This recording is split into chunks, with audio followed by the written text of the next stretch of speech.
Big breaking news. Telangana విద్యా commission పదవికి మాజీ ఐఏఎస్ ఆఫీసర్ ఆకునూరు మురళి రాజీనామా చేశారు. ఇంకా 4 నెలల పదవి ఉండంగానే రాజీనామా చేశారు.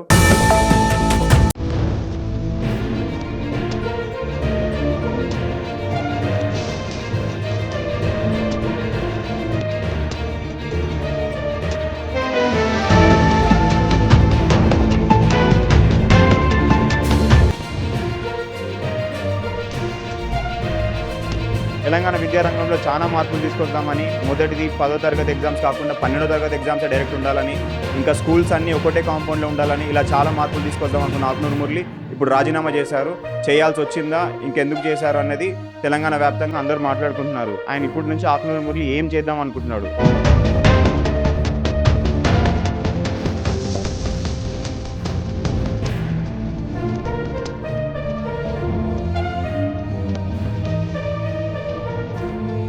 రాజీనామా వెనుక రాజకీయ కారణాలు ఏమైనా ఉన్నాయా? ఇంకే ఆకునూరి మురళి తర్వాత నుంచి ఏం చేయబోతున్నాడో వేచి చూద్దాం. Stay tune.